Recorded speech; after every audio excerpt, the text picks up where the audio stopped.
Olá, querido, seja bem-vindo para mais uma aula. Nós vamos ver na aula de hoje sobre a visão do mundo, povos não alcançados. Qual é a sua visão de povos não alcançados? Quem são esses povos não alcançados?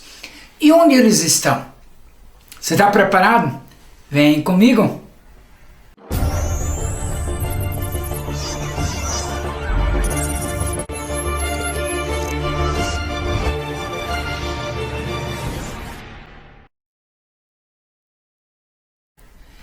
Bem-vindo à visão do mundo. Eu quero começar mostrando aqui 4 textos bíblicos que vão nos ajudar a ter uma perspectiva do Senhor Jesus em termos de ordem e promessa. E o primeiro deles, Mateus capítulo 28, de 18 a 20. Nesse texto, você vai encontrar uma ordem do Senhor Jesus. Ele está dizendo, ide, vá. Mas não é apenas ir. Ele diz ir para fazer o quê? Ele diz, fazei discípulos. Ele diz onde nós devemos fazer discípulos? De todas as nações. Então eu e você precisamos ir e fazer discípulos de todas as nações. Mas nesse texto também existe uma promessa. A promessa de Deus é que ele tem toda a autoridade. A autoridade de Deus é exclusiva. Ninguém tem poder e autoridade, a exousia do Senhor, maior do que ele, ninguém. Então ele tem toda a autoridade. Ele está dizendo que essa autoridade é derramada sobre nós. É a promessa, porque ele tem autoridade, ele repassa, ele derrama sobre nós esta autoridade. O segundo texto, Marcos capítulo 16, versículos 15 a 18. Quais são as ordens do Senhor Jesus? Ele está dizendo para ir, para pregar em todo mundo e a toda criatura. Então, todo mundo, toda criatura. Essa é a ordem. Eu preciso ir, nós precisamos ir. Mas há uma promessa. Ele está dizendo que existe uma promessa que nós vamos expulsar demônios, que nós falaremos em novas línguas, que se pegarmos em serpente ou algo mortífero bebermos, não nos fará mal, porque há uma proteção, uma blindagem do Senhor sobre nossas vidas. Se nós colocarmos as mãos sobre enfermos, eles serão curados. Então, essa ordem para fazer algo está totalmente conectada, ligada com a bênção, com a autoridade do Senhor Jesus. Terceiro texto, Lucas capítulo 24, dos versos 47 a 49. Ele está dizendo que em seu nome deve pregar o evangelho de arrependimento para a remissão de pecados. Ele está dizendo que em todas as nações deve ser feito isso. Vós sois testemunhas dessas coisas. Então é a ordem. Nós estamos vendo, nós podemos reproduzir, compartilhar e espalhar. E qual é a promessa? Ele está dizendo que envio sobre vós a promessa do meu Pai. Permanecei, pois, na cidade, até que do alto vocês sejam revestidos. Então, eu preciso permanecer até ser revestido da promessa do Pai Celestial. E aí, quando somos revestidos, estamos liberados para compartilhar. O quarto texto, João capítulo 20, verso 21 e 22. Ele está dizendo, assim como o Pai me enviou, eu também vos envio. Olha só, na mesma medida, na mesma proporção, na mesma intensidade, a ordem é a mesma, a autoridade é a mesma. E há uma promessa, recebei o Espírito Santo, onde o Senhor sopra sobre os seus discípulos, sobre aquele que conhece a verdade. Mas eu preciso finalizar com um quinto texto bíblico, Atos 1:8. Não poderia deixar de fora, na verdade. Há também uma ordem nesse quinto texto de Atos. Sereis minhas testemunhas, tanto em Jerusalém, Judeia, Samaria, até os confins da terra. Esta é a ordem que a gente deve ser testemunha. Reproduzir diante das pessoas tudo que a gente ouve, tudo que a gente vê e tudo que a gente tem percebido e visto diante dos nossos olhos. Mas é uma promessa: recebereis poder ao descer sobre vós o Espírito Santo. Ele está dizendo, olha, eu vou derramar do meu Espírito, vocês vão receber, vocês vão ser capacitados. Então é muito interessante esses 5 textos bíblicos colocando ordem e promessa do Senhor Jesus. O que nós aprendemos com esses 5 textos?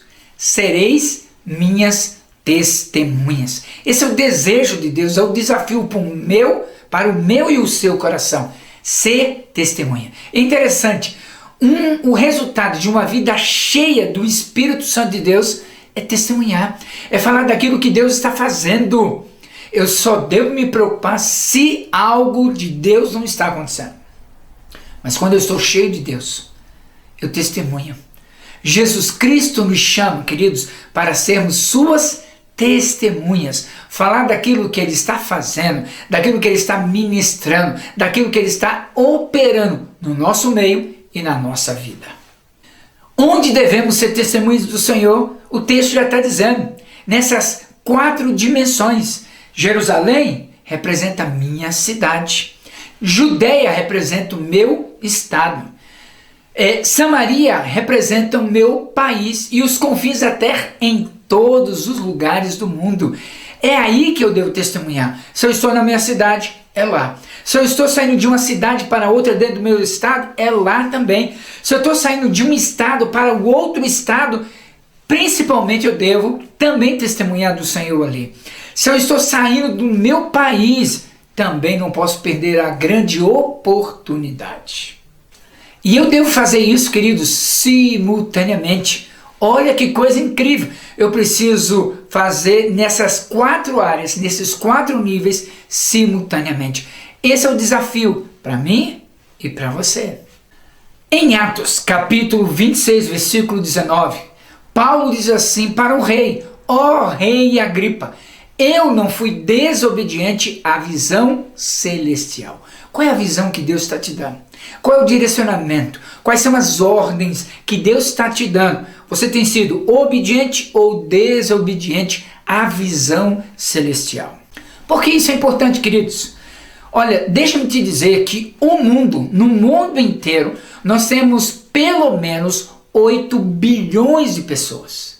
E entre esses 8 bilhões de pessoas, nós temos 3 grupos específicos de pessoas. Grupo A, nós chamamos de alcançado. Esse é o primeiro grupo. São pelo menos 1 bilhão e 500 milhões de pessoas que têm acesso ao Evangelho, que conhecem Jesus Cristo, que já ouviram falar de Jesus Cristo. Eles são alcançados.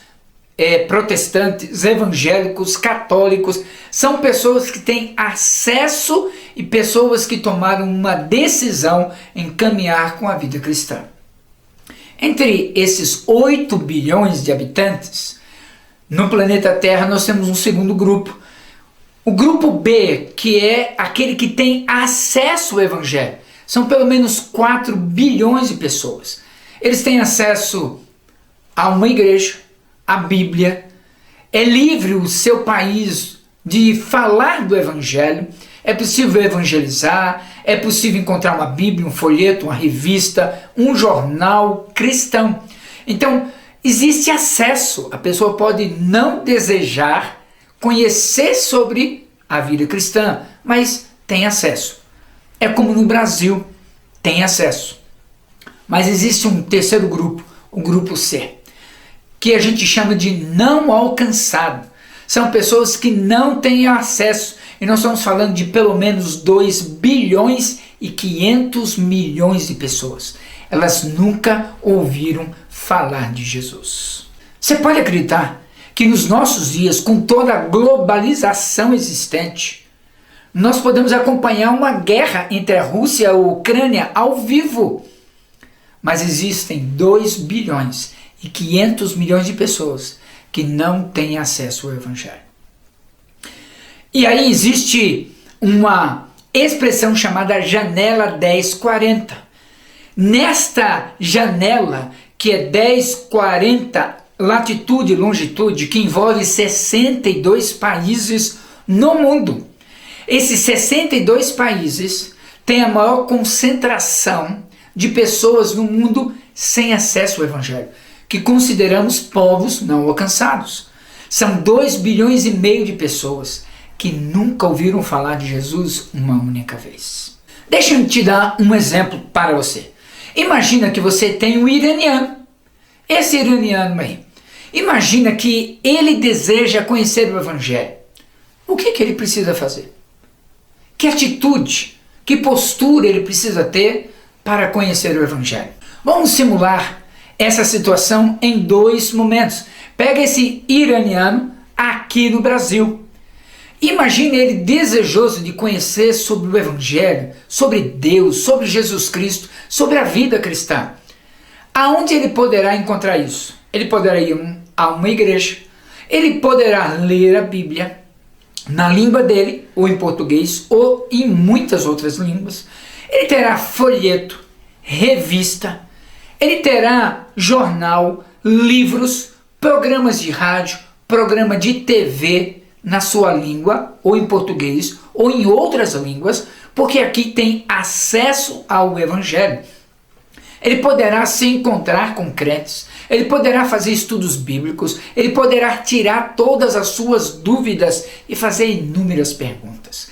Esse iraniano, aqui no Brasil, ele tem acesso ao Evangelho. Ele pode escolher não ter desejo de conhecer, mas ele tem acesso. É uma escolha dele. Agora vamos pegar uma outra situação. Pega esse mesmo iraniano agora no seu país de origem, no Irã. E ele tem um desejo, olha, eu tive um sonho com Isa, com Jesus. E eu queria saber mais sobre o que isso significa. Será que ele vai ter um templo lá no seu país, onde ele vai poder saber como é cultuar? Ele vai encontrar um pastor, um missionário, um crente. O Irã tem 99,96% da sua população é muçulmana, é islâmica. Apenas estrangeiros podem ser aceitos a trabalho, morando lá, de outra religião. Mas esse iraniano, ele não vai ter um pastor, um missionário. Ele não vai achar um crente. Dificilmente ele vai achar uma Bíblia na língua dele em que ele possa ler. Ele não vai ter folheto, revista, livro. Ele não vai ter acesso a um programa de TV ou de rádio. Por isso, queridos, que quando falamos que aquela janela 1040, onde tem 62 países, e entre eles está o Irã, é um povo não alcançado. Então é para a gente ter noção. Isso pode acontecer em Bangladesh, em Laos, pode acontecer no Nepal, pode acontecer no Vietnã, em Camboja, em inúmeros países. Dentro da janela 1040 é possível encontrar povos que não têm acesso ao Evangelho de forma alguma. Diante disso, queridos, o que fazer? Como nós podemos resolver? Como nós podemos solucionar toda esta dificuldade? E eu brinco dizendo que todo crente ele precisa ser um eco. Sabe o eco quando a gente fala e vai reproduzindo o mesmo som mais distante? Sim, cada crente ele precisa ser um eco. E eu explico. Enviar, contribuir e orar. Seja eco.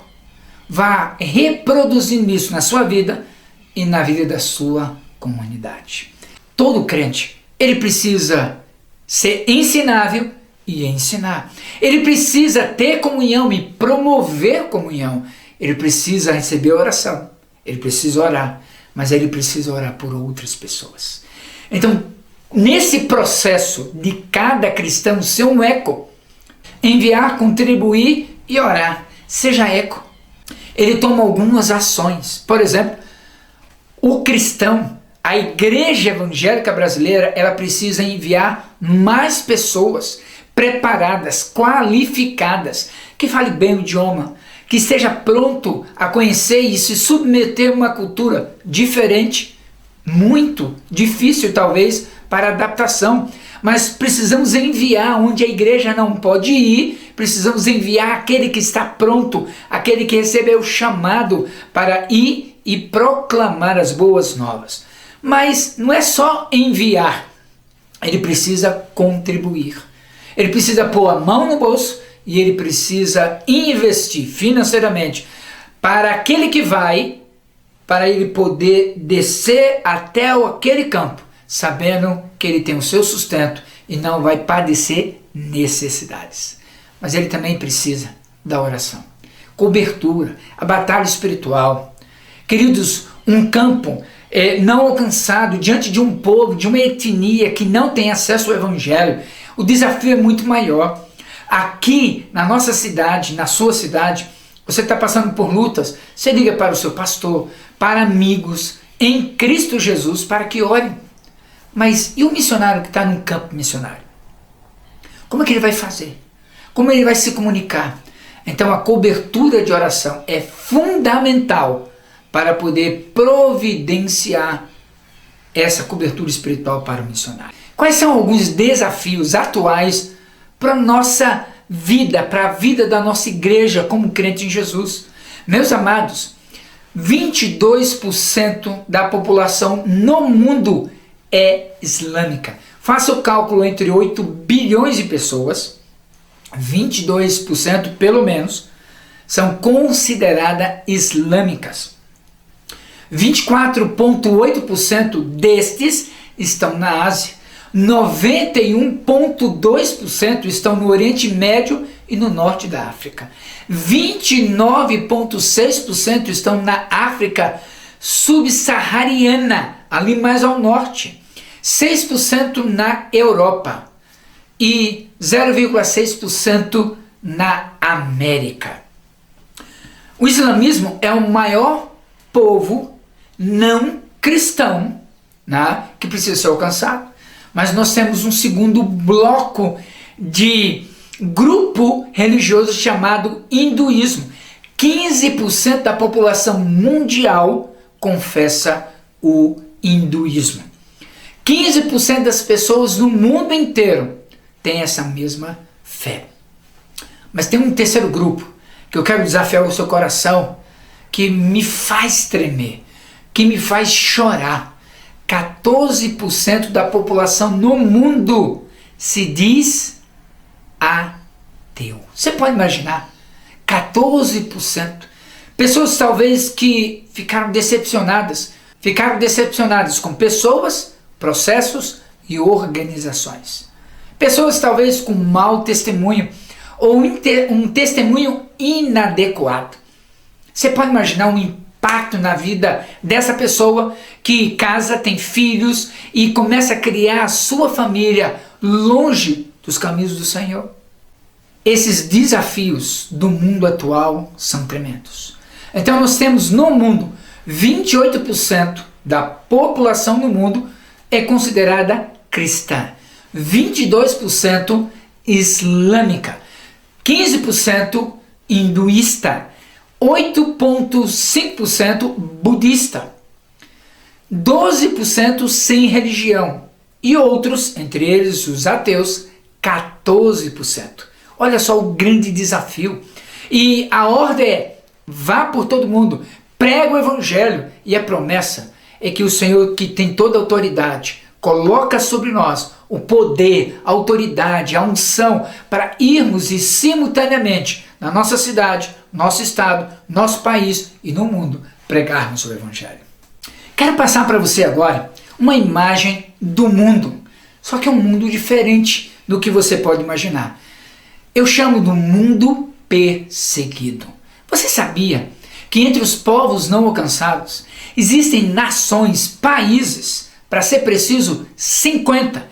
Nesse link você vai achar a relação de 50 países que mais perseguem o cristão no mundo. Você sabia que tem lugares em que as pessoas são torturadas por crer em Jesus? Elas não estão pregando, elas não estão divulgando, mas por crer elas são perseguidas. Tem lugares em que o fato de você ser cristão, você perde o emprego, perde o direito de estar com a sua família, e algum membro da sua família tem direito até de tirar a sua vida. Você pode imaginar lugares assim? Então veja, vou destacar aqui os 5 países em 2022 que mais realiza perseguição ao cristão. Em primeiro lugar, pela primeira vez em mais de 20 anos, o Afeganistão.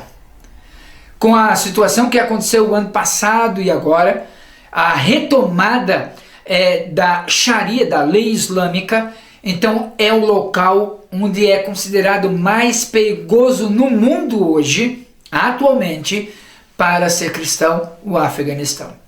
Segundo lugar, Coreia do Norte. A Coreia do Norte ficou com pelo menos 20 anos no topo da lista como o número 1 país que mais persegue cristão no mundo. Coreia do Norte. Terceiro lugar, para a Somália. Somália é o país número 3 com maior nível de perseguição a cristão. Você pode imaginar isso? Eu vi de um testemunho de um missionário que, morando próximo à Somália, perto da fronteira, ele contou a seguinte história real, que um missionário, ele foi convidado por um cidadão daquela comunidade a ir até sua casa, e ele foi com um filho de 8 anos, e quando abriu a porta para receber o missionário, ele foi esquartejado na frente do seu filho. Você pode imaginar que cena terrível?